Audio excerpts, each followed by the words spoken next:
What's happening everyone, and welcome back to a brand new Star Wars Jedi Survivor video. And in today's video I'm going to be showing you how to recreate Count Dooku's lightsaber in the game. As always, please bear in mind it isn't possible to 100% accurately recreate every lightsaber from the Star Wars universe in the game, simply because we don't have all lightsaber components in history available to us in the game. To create Count Dooku's lightsaber, I went ahead and selected the Justice emitter, and this is simply because this is the only emitter in the game that has an arm stretching out from the emitter in a similar way to Count Dooku's. The arm isn't quite as curved as Count Dooku's, and the emitter does have holes in it where Count Dooku's doesn't, but this is the only emitter that gives us that one arm, which is similar to his. For the switch I went with the Santari Kree switch, and the reason for this is that Count Dooku's switch does seem quite cylindrical and quite smooth, and the Santari Kree switch does replicate that. But also, what I like about the Santari Kree switch is on Count Dooku's lightsaber, I know it's way lower on the lightsaber,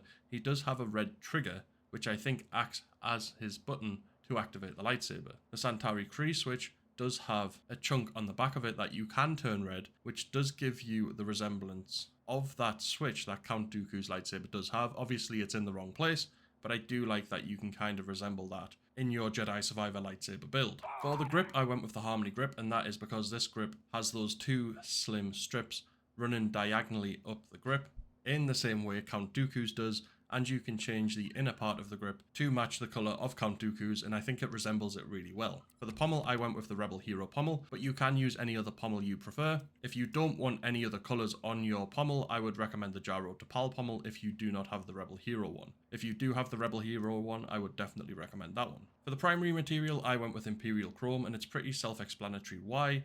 That material does pretty much cover the whole of Count Dooku's lightsaber, that's why I've chose it. The same for the secondary material, I chose Imperial Chrome again for the same reasons. For the accent, this is where I chose Plastoid Red in order to change the part on the Santari Kree switch to recreate or resemble Count Dooku's switch. Although it's in the wrong place, I still like that you can kind of have it there to resemble Dooku's a little bit more. For the grip, I went with Plastoid Black for self-explanatory reasons. Dooku's grip is black. And for the condition, I left it as pristine and selected a red lightsaber blade, and this was the lightsaber I was left with in the game. I'm pretty happy with this recreation. I think it's fairly accurate. Obviously, it's not 100% perfect, but I think as far as the game components and materials go, this is one of the better recreations of Dooku's lightsaber in Star Wars Jedi Survivor. I'm obviously going to say that because it's my own recreation. I've not really seen anyone else recreate Dooku's, but if you have suggestions, please do let me know. But that is it for today's video, so if you do have any recommendations for Dooku's lightsaber, please do let me know in the comment section below,